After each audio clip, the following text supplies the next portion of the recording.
자, 시청자 여러분들 반갑습니다. 얼음사이다입니다. 자, 여러분, 트럼프가 결국 당선이 됐습니다. 그죠? 그리고 이번 사태에서 공통적으로 수많은 사람들이 지적을 하는 게 바로 우리나라 언론들, 언론사들의 엄청난 거짓말이었습니다. 진짜 장난도 아니었죠. 거짓말을 어마어마하게 했어요. 자기들의 희망사항을 담아가면서, 개인적인 호불호를 담아가면서 말이죠. 자, 미국 내에 돌아가는 상황이나 여론을 그러니까 정상적인 언론이라고 하면은 일단 그 여론을 있는 그대로 전달을 해야죠. 미국의 민심을. 근데 그게 아니라 알량한 국내 언론사들이 어떻게 했습니까? 자기네들의 개인적인 취향이나 짧은 그 대가리 꽃밭 같은 수준으로 기자들이 지들의 희망사항을 마치 사실인 것처럼 왜곡을 하면서 사람들에게 잘못 전달했다 이 말입니다. 자, 그러니까 상황을 있는 그대로 전달하는 게 아니라 감히 지들이 언론이 그러니까 여론을 만들려고 했다라는 거예요. 대중들의 눈과 귀를 가리려고 했다는 겁니다. 저는 그걸 여러분들 굉장히 나쁘게 봅니다. 자, 그리고 유튜버 얼음사이다는 라이브 방송에서 그런 얘기를 굉장히 자주 했습니다. 그죠? 그렇기 때문에 스스로 생각하는 힘을 가져야 된다라고 말입니다. 여러분들이 스스로 생각하는 힘을 가져야 된다라고 말입니다. 자, 전기자동차 테슬라의 오너이자 우주로켓 기업인 스페이스X의 오너, 그 대기권에 갔던 로켓이 다시 이렇게 막 땅으로 싹 돌아오는 거 그거 유명하죠. 여러분들 착륙하고 하는 거. 그 스페이스X의 오너 바로 일론 머스크라는 굉장히 유명한 기업인입니다. 뭐 전 세계에서 가장 돈이 많은 기업가 중에 한 명인데 요즘 이 양반이 여러분들 난리가 났죠. 아시다시피. 자, 이 사람이 그런데 최근에 미국 대선이 끝나고 나서 의미심장한 얘기를 했습니다. 중요한 부분이기 때문에 제가 글이 조금 길지만 요약을 하자면은 대충 이렇게 됩니다. 자, 이번 선거로 기성 언론들이 대중들에게 하는 거짓말이 먹히는 시대는 끝이 났다. 언론이 대중들에게 하는 거짓말이 먹히는 시대는 끝이 났다. 이제부터는 여러분들 개개인이 바로 언론이다라는 발언입니다. 중요한 발언입니다. 그죠? 기가 막힌 발언이에요. 자, 사실 이 사람도 그러니까 배경 지식 차원에서 잠깐 거슬러 올라가 보면은 이 양반이 과거에 트럼프와 좀 잘못된 어떤 갈등을 겪은 적도 있었고 제가 그래가지고 라이브 방송에서 몇 번 그걸 비판한 적도 있었습니다. 아무래도 이 사람은 태생이 기업가다 보니까 당시 중국 시장에 자꾸 집착을 하면서 어떤 미국 전체의 국익이나 미국 정부의 중국 때리기, 경제 제재 이런 것에는 동의를 안 하던 적도 있었습니다. 자, 아시다시피 그런데 일론 머스크에게도 좀 어떤 개인의 가정사에 큰일이 있었죠. 아버지로서는 큰일인데 바로 일론 머스크의 아들이 갑자기 성전환을 하고 골수 민주당 지지자가 되는 좀 쇼킹한 일이 있었습니다. 참 그러니까 좀 개인적으로 저도 이제 남자 어른 입장에서 안타까운 게 그 일론 머스크의 이제 아들이 이제 트럼프가 당선되는 걸 보면서 자기는 더 이상 이제 이런 나라에서 못 살겠다고 이민 어쩌고 하는 정말 그 머릿속이 꽃밭이라는 걸 저는 아는데 그죠? 그런 일이 있었습니다. 이제 일론 머스크가 이제 그런 일을 겪으면서 뭔가 좀 많은 어떤 변화를 느낀 것 같아요. 이 사람도 미국 사회가 돌아가는 판에 대해서 자기 가정에까지 그런 일이 생기니까 뭔가 좀 느낀 게 있었던 모양입니다. 그래가지고 사람이 갑자기 확 바뀌었죠. 결국 그래가지고 이번 대선에서는 진짜로 자기가 영혼까지 걸어가면서 풀베팅을 했습니다. 감옥 드립. 대선에서 만약 지면 감옥 가지 않겠냐고 그런 드립을 칠 정도로 말이죠. 영혼까지 걸어서 풀베팅을 했는데 결국 기가 막히게 성공을 했죠. 줄을 정말로 잘 썼습니다. 확실히 이런 거 보면은 승부사 기질과 사업가 기질이 대단하다라는 거를 엿볼 수가 있죠. 최근 해외 언론에서 들리는 말에 의하면은 이제 국가 효율부라고 해가지고 트럼프 정부가 국가 효율부를 만든다라는 얘기가 있어요. 그래가지고 이제 어떤 거냐면은 미국의 비대하게 좀 이렇게 세금을 잡아먹는 수많은 공공기관들 사실 그게 좀 굉장히 조직이 너무 크고 많은데 이런 것들을 효율적으로 대개혁을 하겠다라는 겁니다. 그래가지고 그런 새로운 부서의 장관직을 맡을 가능성도 있다라고 합니다. 굉장히 높다라고 해요. 어쨌거나 요직을 하나 하게 될 거라고 하죠, 이 사람이. 자, 아울러 이번에 그러니까 미국의 대선을 얘기하는 데 있어서 국내 언론, 미국 언론을 막론하고 극소수를 제외한 그러니까 거의 대다수의 메인스트림 미디어 언론들 여러분들 어땠습니까? 그렇죠. 거짓말이 너무 심했습니다. 대중들의 눈과 귀를 가리고 자기들이 말하는 게 실제 다수설, 주류라는 것처럼 떠들어대는 거, 그 주류 언론들의 거짓말, 이게 정말로 어마어마하게 심각했었습니다. 여러분들 항상 조심하셔야 돼요. 그래서 뉴스 볼 때 조심하라고요. 그들에게 뇌를 위탁하면 안 됩니다. 자, 그러면 여러분들 이제 오늘의 본론입니다. 미국인들은 왜 트럼프를 선택했을까요? 다르게 한번 물어볼게요. 트럼프는 그러면은 왜 미국 시민들에게 인기가 많을까요? 자, 한 번 더. 그러면은 그 인재가 넘쳐 흐르는 그 세계 최강대국 미국에 그것도 보수 우파 정치판에서 뭐 하버드대를 나왔네, 예일대를 나왔네, 아이비리그 8개 대학을 나왔네, 잘난 놈들 많죠 미국에. 그런데 그 세계 최강대국 미국의 그 보수 우파 엘리트들 많다는 정치판에서 왜 어째서 그 수많은 정치 엘리트 가문의 고루한 사람들을 다 제껴버리고 왜 매번 이 사람만이 미국 보수 우파 정치판의 답이 되는 걸까요? 신기하지 않습니까? 이유가 있다니까. 근데 참고로 저 유튜버 얼음사이다는 평소 라이브 방송을 보신 분들은 여러분들 알 겁니다. 저는 미국의 공화당 내부 경선 시절부터 매번 트럼프가 계속된다, 저 사람밖에 될 수밖에 없다라고 줄기차게 주장을 했었습니다. 당내 공화당 안에서 당내 대선 후보로 매번 확정되는 것은 물론이고 뭐 지난 대선들이라든지 지지난 대선에서도 그랬었죠. 당내 대선 후보로 결국 트럼프가 확정되는 것은 물론이고 대통령 선거까지도 이 사람은 무조건 된다라고 저는 얘기를 했었습니다. 만약에 해리스가 되면은 그거는 무조건 부정선거라고까지 저는 얘기를 여러분들에게 라이브 방송에서 했었습니다. 그리고 이 말은 여러분들 결국 어떻게 됐습니까? 정확하게 맞았죠. 국내 그 잘난 어떤 5대 대기업조차도 이 트럼프 정부 당선을 예측을 못했다라고 하니까 사실 그게 여러분들 얼마나 가슴 아픕니까? 어떻게 보면 그죠? 대한민국 언론들도 몰라, 5대 최고 대한민국 경제를 이끌어가는 5대 대기업들도 몰라, 대한민국의 어떤 그 뭐 외교부 뭐 외부고시 패스하고 이런 애들이야 많지. 근데 트럼프 행정부에 제대로 일찍부터 준비하고 이렇게 대비를 제대로 했던 공무원 관료 집단, 정치 집단도 솔직히 없었죠. 대한민국의 정치, 언론, 기업까지 3개 엘리트 그룹이 싹 다 그러니까 이런 걸 못 봤다라는 건 사실 진짜로 그러니까 가슴 아픈 거예요. 그리고 이게 그러니까 제가 항상 말씀드렸듯이 스펙이랑 상관없이 사람의 진정한 어떤 지혜라는 거는 별개의 문제라는 거를 제가 항상 얘기를 했었습니다. 자, 어쨌거나 그래가지고 어떤 이런 예측들이 정확하게 맞아 떨어졌어요. 이번에도 사실은 미국의 대선들을 보면은 디테일하게 보면은 위험한 순간들이 꽤나 있었습니다. 국내 언론들은 제대로 얘기를 안 했는데 좌파가 그런데 이번에는 다행스럽게도 장난질을 제대로 많이 못 쳤어요. 이번에 불꽃 튀고 치열하다라고 언급되던 몇몇 경합주들, 그 떡밥들, 경합주 떡밥들 여러분들 기억나시죠? 원래는 그게 경합주도 아닙니다만. 자, 그런데 그 주대법원들, 그 주대법원들이 미국의 운명을 구했습니다. 선거 시일이 넘어가는데도 자꾸만 막판에 민주당 몰표로 쏟아져 들어오는 그 정체불명의 우편 투표용지 박스들, 그거 더 이상 정상적인 표로 인정 안 해준다라고 주 대법원들이 커트를 해버렸거든요. 만약에 그거 합쳐졌으면 트럼프는 이번에도 못 됐을 겁니다. 당연히 몰표가 들어오는데. 자, 여러분 제가 분명히 말씀드립니다만 지금도 자유세계들의 선거 제도는 정말로 위험합니다. 우리나라 대한민국 총선도 당연히 포함이 됩니다. 사전투표 이거 진짜로 위험한 거예요. 항상 생각을 열고 계셔야 됩니다. 그리고 극단적인 소수자의 음모론이 아니라 바로 이제는 미국 대통령 당선인 신분인 트럼프가 이 선거가 문제가 있다라는 이야기를 줄기차게 해왔던 사람이에요. 여러분 기성 언론에 뇌를 위탁하지 마세요. 스스로 생각할 줄 알아야 됩니다. 자, 일단 이 문제는 이 정도로 하고 넘어가겠습니다. 자, 그래서 다시 한번 본론입니다. 자, 그래서 트럼프가 왜 당선이 됐느냐, 왜 저 사람은 인기가 많냐, 그 대표적이고도 간단한 어떤 미국의 상징적인 예시들을 제가 한 3개만 가볍게 여러분들에게 소개를 해볼게요. 그 중에 첫 번째입니다. 자, 여러분들 미국은 땅이 거대하죠. 대륙급 국가입니다. 제가 알기로 미국의 표준시가 무려 4개에 달하는 걸로 알아요. 시간이 4개라니까, 나라 안의 공식 시간들이. 거대해서 그렇습니다. 서부랑 동부랑 시간이 다를 수밖에 없죠. 해가 뜨고 지는 시간이 다르니까요. 자, 미국은 땅이 거대합니다. 그죠? 그러다 보니까 거대한 미국 땅덩어리 안에서 물건을 실어 나르는 어떻습니까? 물류 회사들도 당연히 발달하고 유명합니다. 자, 참고로 사진 속에 등장하는 저 페덱스라는 기업은 그냥 제가 예시 이미지로만 여러분들에게 보여드린 겁니다. 참고 자료예요, 그냥.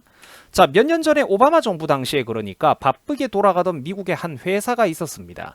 그런데 갑자기 뭐 이슬람교를 믿는 사람을 이제 무슬림이라고 하죠. 그 무슬림 성향의 어떤 근로자가 갑자기 라인을 중지시키고 회사 업무를 통째로 마비시키는 소동이 일어났습니다. 자, 왜 그런가 봤더니 자기는 무슬림인데 냉장, 냉동 돼지고기 같은 그런 이제 그죠? 냉장을 했든 냉동을 했든 돼지고기 상품이 자기 라인으로 들어오니까 내가 불쾌하다. 이걸 취급해야 되는 내가 이제 참 부당하다. 기분이 나쁘다. 이런 겁니다. 잘못됐다라는 거죠. 근데 여러분들 좀 황당하죠? 회사가 그런 것까지 배려를 해야 됩니까? 아니 그러면은 본인이 업종을 바꾸든지 처음부터 다양한 물건을 취급해야 하는 이런 물류회사, 택배회사 이쪽 업종 같은 곳에는 오면 안 됐던 거겠죠. 그래가지고 저도 이게 그러니까 뭐 정확하게는 기억이 안 납니다만 저 인간 때문에 당시 주변에 냉장 냉동 제품들 그 고기 제품들 상품 여러 개가 장시간 상온에 그대로 방치가 되면서 자기 기분 나쁘다고 상온에 고기가 방치되면서 상했다라든지 재산상의 피해가 또 기업 측에는 그렇게 발생을 했습니다. 자, 당연히 회사 측에서는 멋대로 라인을 멈춰 세우고 회사에 손해를 입힌 이 사원에 대해서 뭐 해고 조치를 취한다든지 손해배상 같은 어떤 문제를 삼았는데, 법적 문제를 삼았는데, 충격적인 게 뭐냐면은 그때 당시 미국 법원에서 몇 년 전에 무슨 일이 있었냐면 회사가 잘못했다라고 되어버렸습니다. 직원들의 다양성과 기분을 왜 배려해주지 못했냐, 너네가 잘못했다. 저 직원이 느낀 정신적 충격도 크겠네. 부당한 상황이네. 그거 죄송하다고 사과해라. 사측은 직원에게 배상하는 차원에서 돈도 넉넉하게 쥐어줘라. 이런 식의 결말이 나와버렸다라는 겁니다. 여러분들 진짜로 쇼킹하죠. 그러니까 과도한 올바름에 미쳐버리면 나라가 이렇게 거꾸로 간다니까. 그래가지고 여러분들이 지금 요거 자료화면을 한번 보시면은 이게 몇 년 전 미국에서 유명했던 짧은, SNS에서 유명했던 짧은 시사풍자 만화입니다. 이 뭐냐면은 이제 왼쪽에 있는 흑인 소년이 오른쪽에 백인 소년과 이야기를 하는데, 이 친구가 뭐라고 하냐면 나는 이렇게 블랙 흑인이라 가지고 좋아, 이렇게 얘기를 합니다. 그 오른쪽에 있는 애도 착해요. 그거 멋진데 뭐 나도 내가 백인이라서 좋아, 이렇게 얘기를 합니다. 그런데 갑자기 왼쪽에 있는 애가 정색을 하면서 레이시스트라고 얘기를 합니다. 인종차별주의자라는 거죠. 자, 오늘날 미국 사회에서 벌어지고 있는 일들을 그대로 상징적으로 보여주는 만화, 만평이라는 겁니다. 이런 게 시사 만평이에요. 자, PC주의, 그러니까 뭐 물론 좋습니다. 뭐 차별 나쁘죠. 저도 인정을 합니다. 제가 동양인, 아시안인데 제가 어떻게 그런 거 이제 모르겠습니까? 뭐 차별은 나쁘고 서로 이제 더불어서 위아더 월드 하면 좋아요. 좋은데, 하지만 정치적 올바름이라는 게 적당한 선에서 멈추는 게 아니라 너무 과도하게 엇나간다라는 거예요. 이론 노름, 과도한 어떤 머릿속에 뇌내망상, 깨시민질에 집착을 하다 보니까 우리 현실과는 동떨어져서 180도 정반대 방향으로 더 이상 올바르지 않은 엉뚱한 방향으로 이 폐단이 흘러가고 있다라는 겁니다. 그리고 이런 과도한 정치적 올바름에 대해서 문제의식을 가지게 된 미국 시민들이 점점 더 많아지기 시작했다라는 거예요. 트럼프는 이 상식적인 문제를 정확하게 파고들었던 겁니다. 좌파가 계속 어떻게 합니까? 트럼프에게 앞자르고 뒷자르죠. 자극적인 부분만 퍼나르면서 트럼프에게 낙인을 찍으려고 하는데, 트럼프는 결정적인 순간에 어떻습니까? 미안하다, 죄송하다, 사과하고 물러섭니까? 아니에요. 절대로 이 사람은 물러서지 않아요. 올바른 가치들 몇몇 개 앞에서. 이런 문제들 앞에서 바른말을 하는 태도에 있어서 미국 내 고리타분하고 뻔한 엘리트 코스만 밟아온 공화당 안의 흔한 다른 정치 엘리트들은 그 누구도 그러니까 트럼프를 이길 수가 없었다라는 겁니다. 걔네들은 언론에 문제가 된다 싶으면 회피를 하고 이런 애들이 미국 정치인들 중에도 많거든요. 결정적인 순간에 그러니까 리더가 의지를 가지고 싸울 줄 알아야 된다니까. 적들이 잘못된 프레임을 내세우면은 거기에 죄송하다 국민 눈높이 운운하면서 항복하고 자기만 착하고 좋은 사람인 척하는 게 아니라 올바른 자유시민들을 규합해가지고 내 깃발을 들고 뛰어나가야 된다고. 맞서 싸워야 된다니까. 적의 프레임에 질질 끌려다니는 게 아니라 우리의 올바른 모습을 보여줘야 된다라는 거예요. 우리의 어떤 주장하는 슬로건과 가치들을. 알량한 도덕 하나만 내세우고 내가 뭐 공직 생활하던 시절에 뭐 밥 한 끼 얻어먹은 적 없다, 이딴 게 중요한 게 아니라 적들이 적들의 어떤 깃발과 슬로건, 어젠다를 내세우면 우파도 우리 쪽의 어젠다와 슬로건을 내세워야 된다라는 거예요. 자, 여러분들, 국가, 나라의 상징이 뭡니까? 국기죠. 미국은 그리고 성조기가 당연히 유명합니다. 그죠? 해외 국기를 잘 모르는 분들도 미국 국기는 당연히 아실 거예요. 자, 그리고 법적으로 여러분들 미국의 모든 학교에는 어떻습니까? 성조기가 걸려 있어야 됩니다. 당연한 일일 겁니다. 그죠? 학교인데. 뭐 그리고 사실 한국도 비슷하죠. 한국에도 뭐 국기가 걸려 있고 그렇습니다. 대부분 거의 모든 학교에서 그렇죠. 운동장에도 있고 보통 학급 반 안에도 있을 거예요. 이런 식으로 국기를 왜 거냐면은 학생들에게 그러니까 하나의 통일된 국가관, 사회관을 심어주는 겁니다. 자료 화면 속은 당연히 그리고 여러분들 미국 학교의 모습입니다. 자, 우리가 여러분들 애국가를 배우죠. 학교에 갔을 때, 초등학교 갔을 때부터 그 애국가 외웠던 기억이 저도 납니다. 그때 4절까지 외우는 게 참 힘들었어요. 자, 우리가 애국가를 배우고 국기에 대한 경례를 하고 그렇습니다. 그죠? 아침에 이렇게 운동장 조회를 하고 했죠. 그 국기에 대한 경례를 하고 애국가를 부르고 왜 합니까? 미국도 마찬가지입니다만 다양한 학생들에게 그러니까 국가관을 심어주는 겁니다. 계층도 다양하고 개성도 다양하겠죠. 피부색도 다르고 출신과 성별도 이제는 저마다 사람마다 달라지겠지만 그럼에도 우리는 일단 뭡니까? 다 같은 미국 시민이다. 다 같은 한국 국민이다.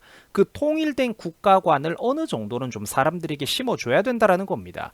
그래야 적어도 우리가 내부에서는 어떤 갑론을박을 좀 하더라도 생각이 다양할지 몰라도 적어도 어떤 외부의 위협이 있을 때는 이 국익 앞에서 그러니까 하나의 통일된 국민이자 시민으로 똘똘 뭉칠 수 있다라는 거예요. 그래야 우리의 주권과 재산을 지킬 수가 있지 않겠습니까? 그죠? 이데올로기가 하나로 그러니까 국민들이 통합이 되어 있어야 된다라는 거야. 그런데 이런 당연한 상식도 미국의 민주당 좌파 정부인 오바마 정부 시절에 미국에서 그러니까 어떤 일이 있었냐면 무려 학교에 더 이상 성조기를 걸면은 안 된다. 성조기를 걸지 말래요, 학교에. 앞으로 이 문제를 가지고 그러니까 학교나 지역별로 이거를 자율에 맡겨야 된다. 이런 여론몰이가 일어났다라는 겁니다. 미국 사회 안에서. 실제로 그래서 성조기가 몇몇 학교에서 일시적으로 철거되기도 하고 그런 적도 있었습니다. 심각하죠. 자, 왜 그런가 봤더니 미국의 국기 성조기가 다인종들 외국의 유학생들에게 너무 위압적이다, 고압적이다 이런 말도 안 되는 이유 때문이었습니다. 정신 나갔죠, 여러분들? 말도 안 되는 소리 아닙니까? 그런데 이런 일이 과도한 PC주의, 정치적인 과도한 정치적 올바름질에 미치다 보니까 저런 얘기까지 나오게 된다라는 거예요. 모든 게 불편한 게 되고 모든 게 차별이 되어버리는 겁니다.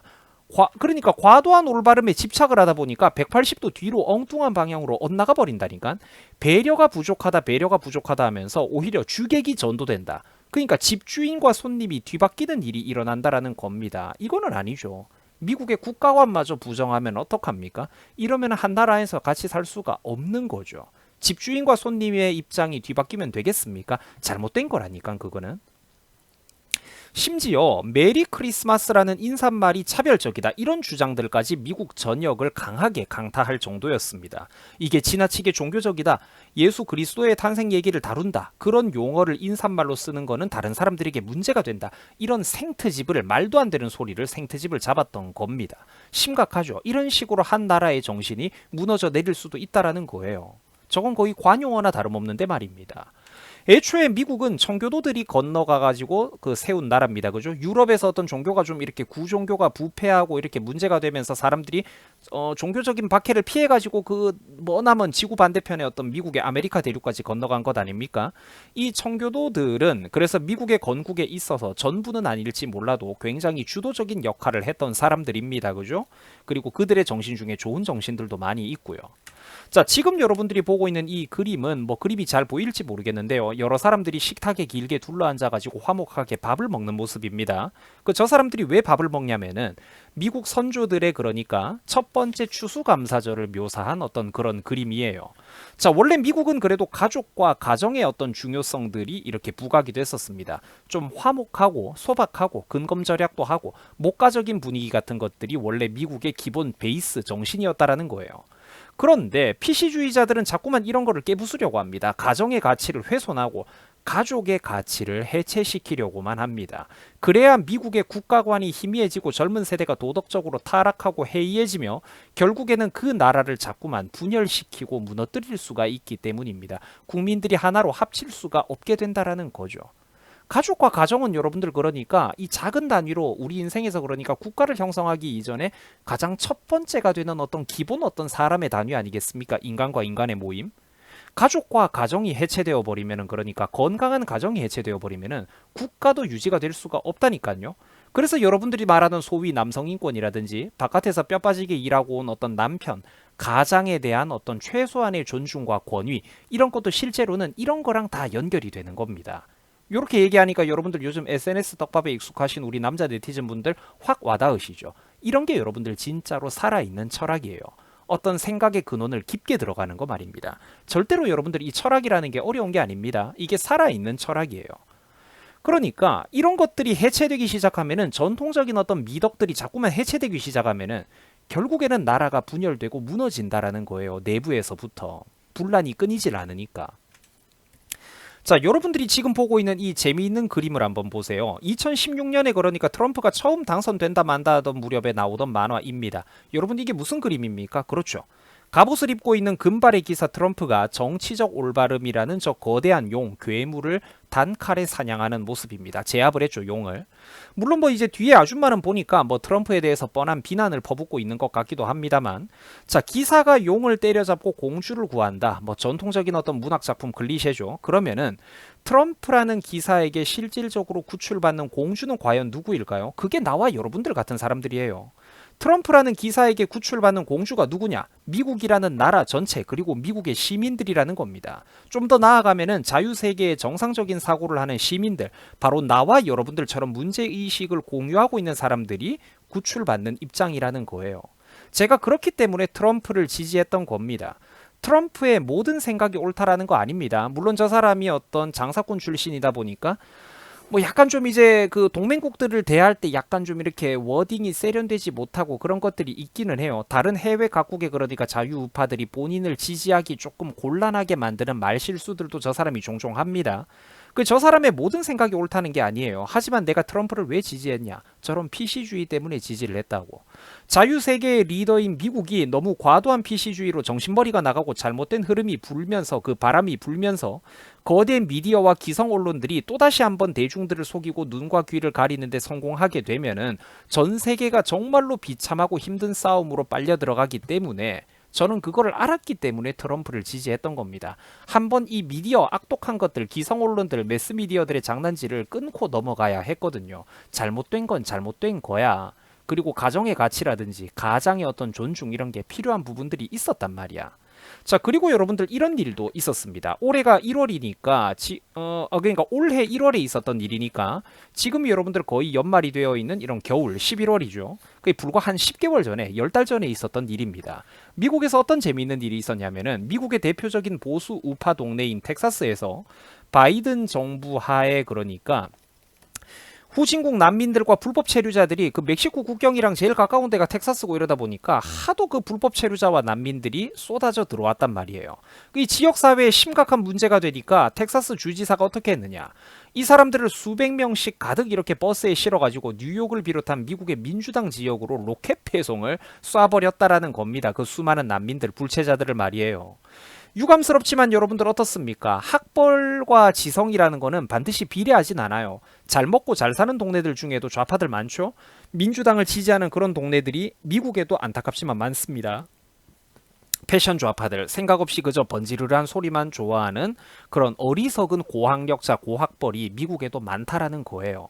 자, 그런데 웃긴 게 뭐냐면은 막상 저런 식으로 그러니까 난민과 불법 체류자를 뉴욕이라든지 이런 좌파 동네에 실어보니까 캘리포니아 같은 데 보내니까 어떻다?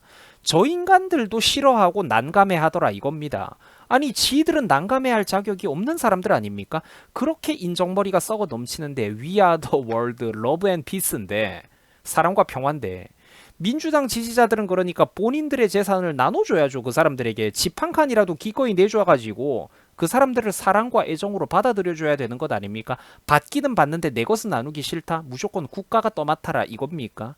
그러니까 저게 얼마나 웃긴 모습이냐 이 말이에요. 막상 로켓 배송으로 버스에 실어가지고 수백 명, 수천 명씩 보내주니까 지들도 난감해 하잖아. 그 사람들을 관리하고 먹이고 입히고 어떻게 하는 게 전부 다 실질적인 어떤 비용이거든. 하늘에서 뚝 떨어지는 게 아니란 말이야. 그리고 자기들 사는 동네도 슬럼화가 되고 치안이 나빠지니까 지들도 힘들어하는 거죠. 그러니까 저게 얼마나 웃기냐는 거예요. 놀랍게도 최고의 교육을 받고 최고의 명문대학을 나온 사람들도 그런 바보 같은 생각을 하는 사람들이 그러니까 실제로 있다니까. 무조건 불쌍하다, 우리가 보듬어 줘야 된다, 차별이다, 이런 현실적인 생각을 안 하는 거예요. 그러니까 후진국에서 쏟아져 들어오는 난민들, 불법 체류자들 마냥 불쌍하다고 우리가 다 갖다 퍼줘야 된다고 하면은 끝날 문제입니까? 그 재원 마련은 어떻게 할 건데요? 아니죠. 우리나라 자국민들 중에도 힘들고 어려운 사람들, 밥 굶고 사는 사람들이 수두룩합니다. 나이 들어서 늙고 부상당한 참전용사들의 삶을 보살펴주는 것은 미국 같은 나라에서도 빠듯하고 힘든 일입니다. 그뿐이 아니죠. 이번에 미국에서 트럼프가 왜 인기가 있었느냐. 미국이 거대한 나라기는 한데 워낙에 일찍 발전했기 때문에 국가 인프라들 중에 낡은 게 많아요. 미국이라는 그 거대한 나라 안에 놓여져 있는 수많은 다리와 항만들, 또 고속도로와 공항이 낡아가고 실질적으로 그 수명이 다해가지고 위험하고 있다라는 거예요. 80년, 100년씩 된 어떤 거대한 다리나 도로가 수두룩 하거든. 그러니까 그 국민들의 어떤 위험은 누가 그러면은 도와줄 거냐 이 말입니다. 누군가는 문제를 해결해야 되지 않겠습니까? 완벽하게 못한다고 해도 문제 인식이라도 하는 리더가 필요하지 않겠냐고요. 트럼프가 파고 들어간 게 그런 거라니까. 수많은 후진국과 난민과 불법 체류자들이 미국 안으로 혹은 대한민국 안으로 쏟아져 들어오면은 그 사는 지역과 그 동네를 공유해야 되는 일반 서민들의 삶은 어떻게 되겠습니까? 우리나라도 그렇고 미국도 그렇고 맞아요. 민주당 좌파 고위 정치인들이야 자기들은 비싼 동네 살기 때문에 별 상관이 없을 겁니다. 벽을 치고 그들의 성 안에서 행복하게 하하호호 살죠. 하지만 우리들은요, 자국민들은요, 서민들은 범죄와 치안 문제에 구체적으로 놓이게 된다라는 겁니다. 더 이상 밤골목도 마음대로 못 돌아다니게 되겠죠.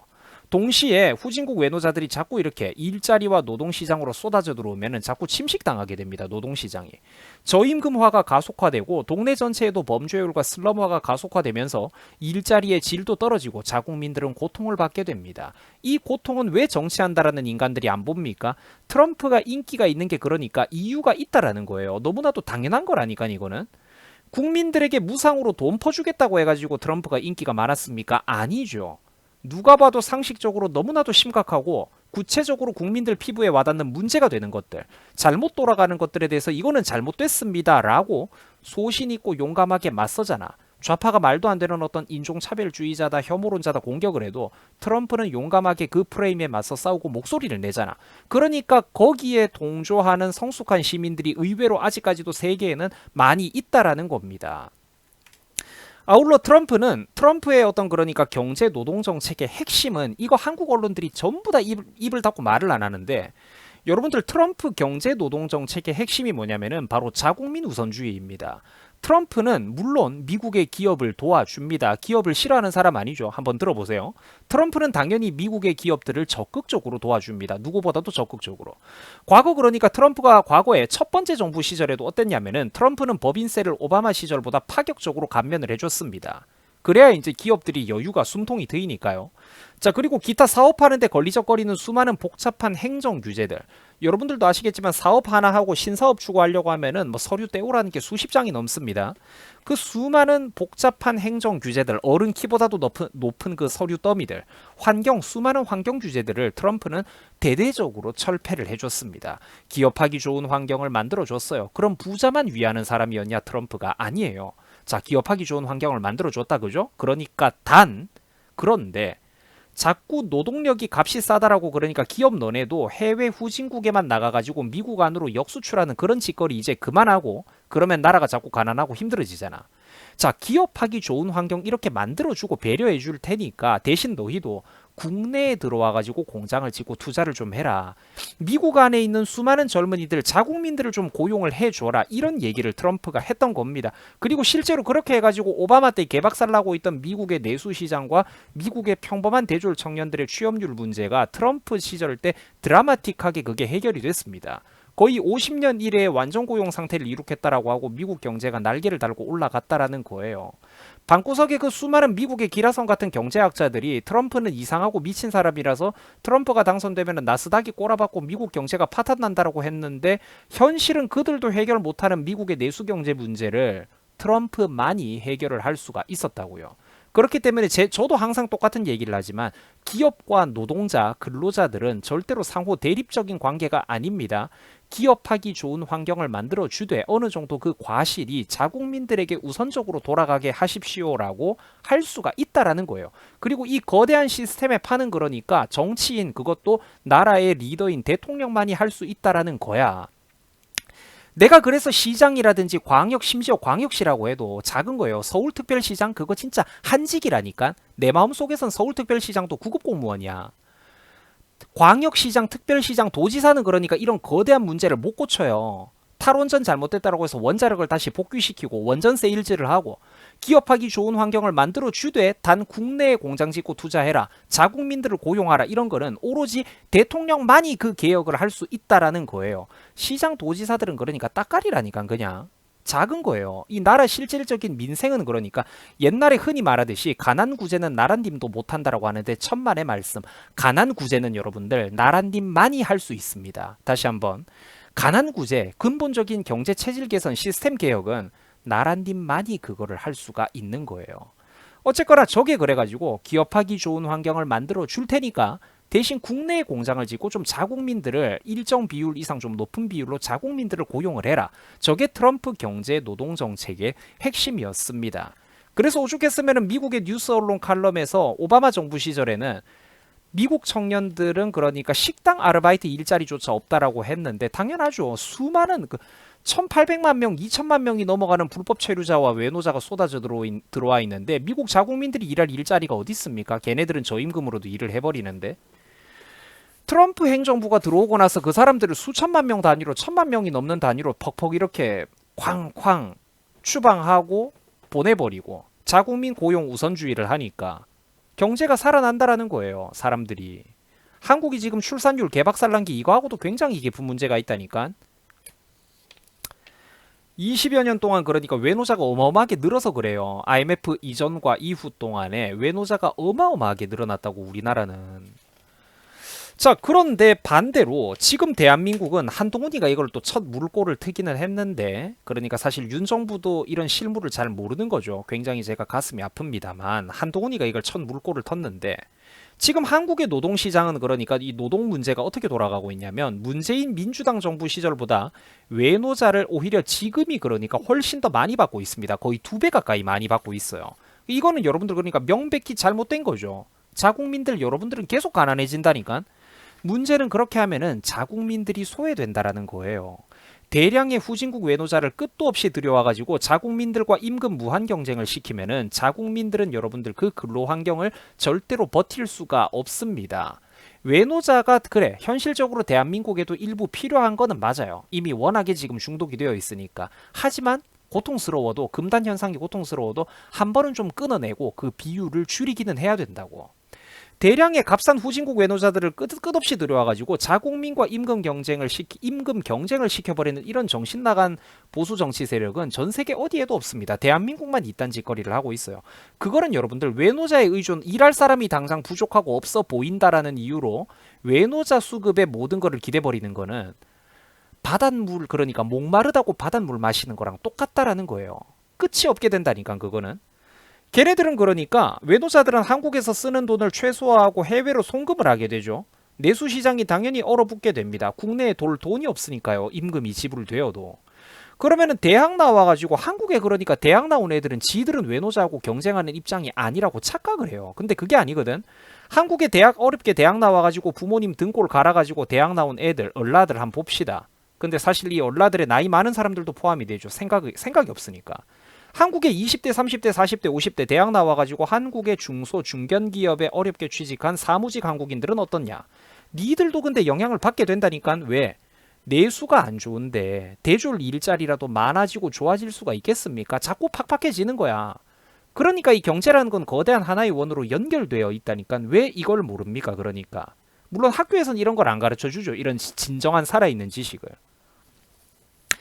이런 식으로 이제 후진국 외노자가 많이 쏟아져 들어오게 되면은 수많은 어떤 그러니까 일반 서민들의 근로 환경, 노동 환경은 자꾸만 나빠지게 되는 겁니다. 실제로는 대한민국 국민들, 남자들이 사업하다가 몰락하거나 이랬을 때 다시 일어날 수 있어야 되는데 그 사회적 안전망이 자꾸 약화되는 거야. 근로의 질이 너무 나쁘니까.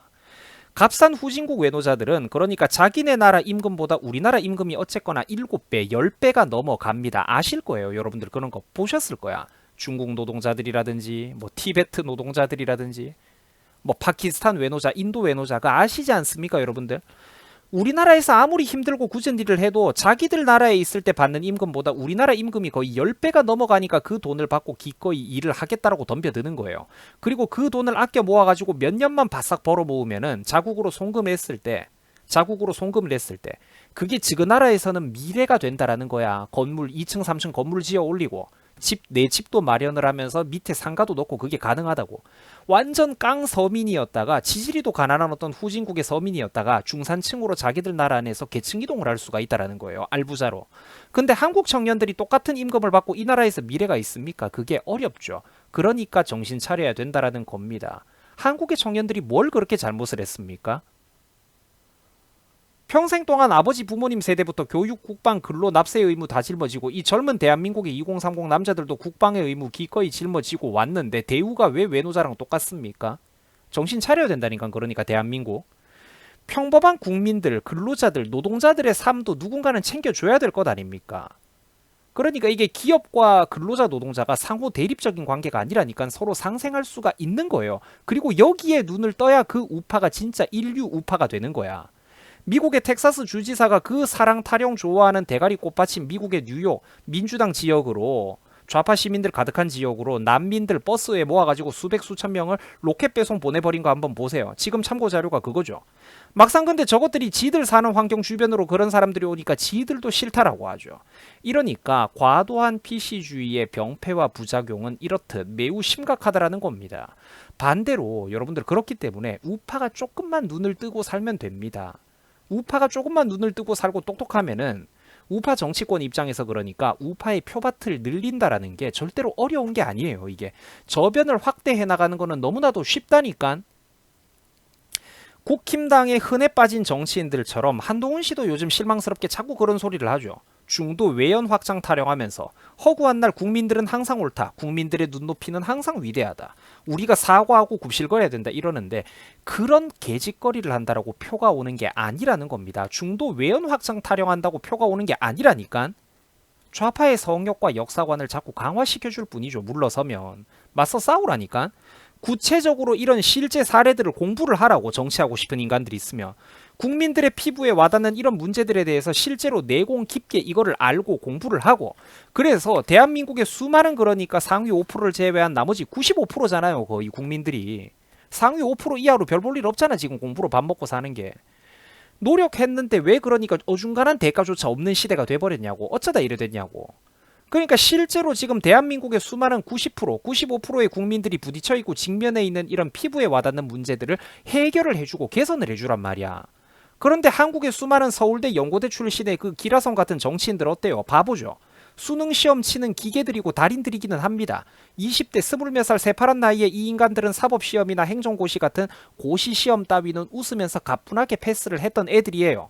근데 그 잘난 수재들이 이런 문제는 죽었다 깨어나도 모릅니다. 트럼프가 당선될 줄도 몰랐고 아무런 준비도 그래서 안 했고 왜 당선되는지를 사실 아직까지도 모르고 있어요.